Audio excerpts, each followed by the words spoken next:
And I suffered from this for years. I would be in a relationship or in my marriage and there would be disagreements. And instead of me trying to put my emotions in words, I would break things and I would punch walls and just all type of asinine type things that I would do that was very damaging to our relationship. All right, everybody worldwide, you're now tuned into Motivation and Confidence, where we help you do your daily best. And I'm your host, Tom Danger. Thank you so much for showing your support. Thank you so much for going along the journey with us. I hope that you found the information useful, things that you can apply in your daily life to help you do your daily best. If you haven't already done so, please like, subscribe, share, or comment. If you have ideas that you'd like to share with us, you can email me at TommyDanger, TommyDanger, @gmail.com, or follow me on Twitter or Instagram. Handle is Tom Danger, TOMDANGER. Don't be afraid. I get back to everybody, but thank you so much for showing your support. This week's episode is sponsored by Simpler. If you'd like for your beard to stay evenly colored and take away some of the gray, check out Simpler. It's a natural hair product with no parabens, no chemicals. Simpler, you can check it out. 20 minutes, even out the color of your beard. Nothing wild, keep you looking fresh. And now let's get into this week's episode. So recently I've gone on the journey of, I want to say, I don't want to call it self-assessment, or I basically took a personality test, okay? And the personality test that I took was called a DISC assessment, which is, you can find personality tests all over the place. Let's put it that way. But each of the letters, the D, the I, the S, and the C, talks about different things within your personality. Decisions, being stable. I can't remember all of them. I'll put it within the comments, but it gives you a very well-rounded perspective of how you deal with things in your natural state versus your adaptive state. An example, as I'm shooting this video, there's probably a heightened sense of engagement because I want you to feel the energy that I'm giving to you. So some of you, it may seem a little bit exaggerated. For other people, it may seem as if it's a higher level of interest, okay? And between the two, or let me say, the personality that you see on the video is what some would consider from the DISC assessment the adaptive state, okay? The adaptive state is basically how your personality is modified when you know that people are watching, okay? So naturally, my personality is considered as a flight attendant. I want everybody to feel good, welcome, so forth, and it's on a scale of 0 to 100. And each number or each percentage represents a different word, okay? And in my natural state, I'm still considered what's called a flight attendant, or some people may call me a, air traffic controller, which is a person that likes to do things that are very calculated and systematic. Yes, this is what I do also. But in doing this assessment, I have found that I ignore my feelings. And it led me to believe, or to think more about, as men, how much do we get in touch with our feelings? Most of the time when we're kids, is growing up as young boys, you know, if something happens and you scrape your knee or you fall down, you know, the other guys that are around, most of the time, they're like, what you crying for? Get up, shake it off, right? Even with my own sons, there was a point in time when I was exactly like that. Not knowing that I was damaging the ability to express themselves emotionally down the line. Because now as you begin to feel things, you sort of make yourself numb to it. And if you don't make yourself numb to it, you don't find the right words to articulate how you're feeling because you've never done it before, you know? And I suffered from this for years. I would be in a relationship or in my marriage and there would be disagreements. And instead of me trying to put my emotions in words, I would break things and I would punch walls and just all type of asinine type things that I would do that was very damaging to our relationship. So as time went on, I went to seek therapy. And in seeking therapy, it's sort of like going on a date, right? Because you go and you meet all these different people and you have to see whether or not your personality meshes with the therapist that you're sitting across from. And I remember one time I was with the therapist, and I'm not sure if this is standard protocol in asking questions, but she asked me whether or not I was gay, on drugs, or in a gang.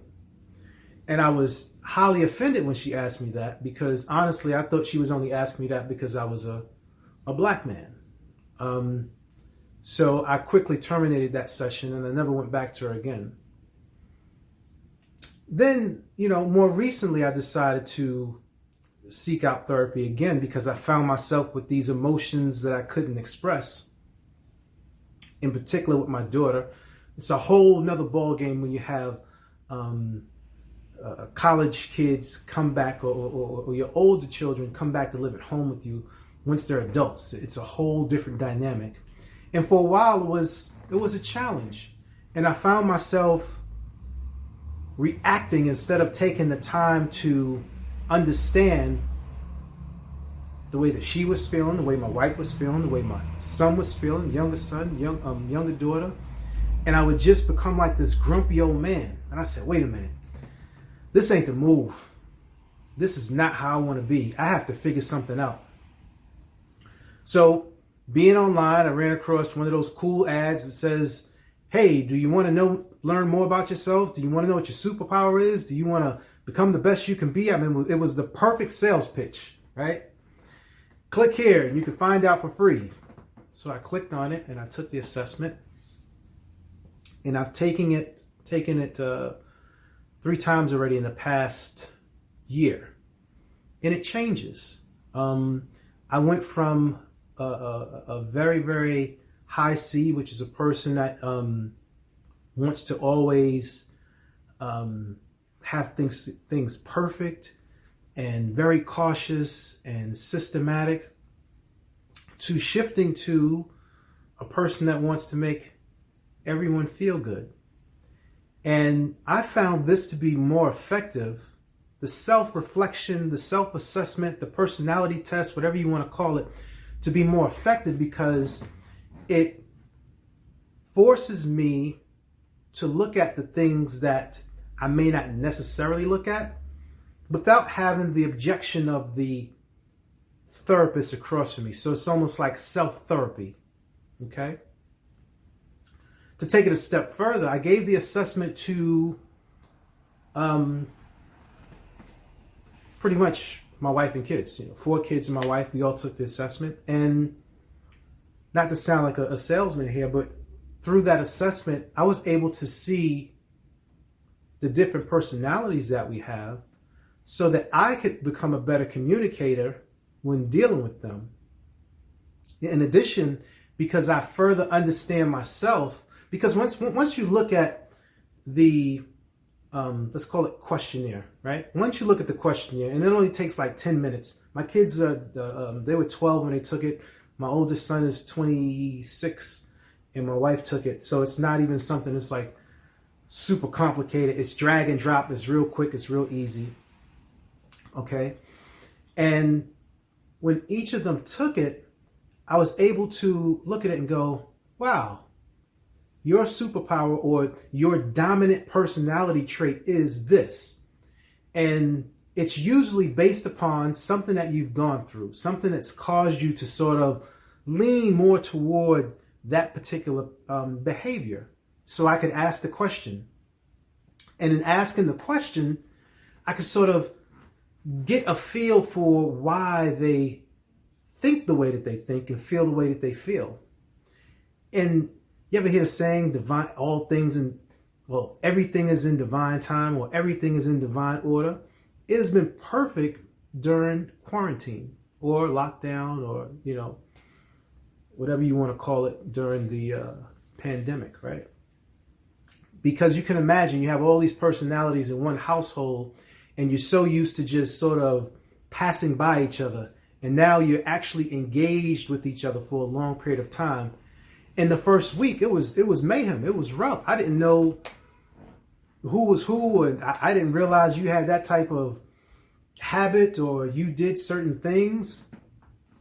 Me and my wife and my kids, but I actually separately after they took the questionnaires, I asked them questions about that dominant personality trait, and it was sort of like, to me, an aha moment, right? Like, oh wow, I didn't realize that there were certain past behaviors that I had that had impacted my kids, that impacted my wife, that I'd done some things that basically made me feel like a piece of shit. Like, what was I thinking? Why was I being so egotistical? Why was I being so cold-hearted? You know? Wow, just thinking back, it just puts me in a different space.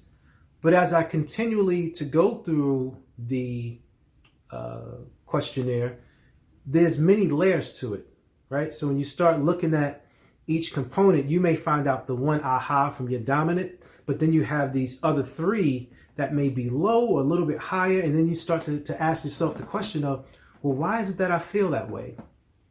Right? So for example, I am heavily into fitness, right? And eating right. And that basically came from me seeing other people in my family suffer from diabetes, obesity, high blood pressure. I have high blood pressure. You know, it's genetic, and I do my best to still eat the right foods. I slip. I'm not perfect. You know what I'm saying? I drink. I have junk food. I just do it in moderation. That's not the dominant of my diet. But because of seeing that in my family, I said, whoa, this is something that I have to be very mindful of.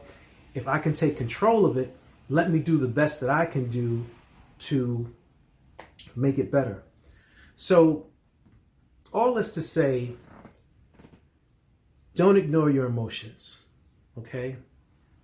Don't ignore your children when they may be going through something, or they just may sit off in a corner, or they say everything's all right, because everything may not necessarily be all right. They and us as adults, we may not necessarily have the vocabulary to express ourselves in what we're feeling.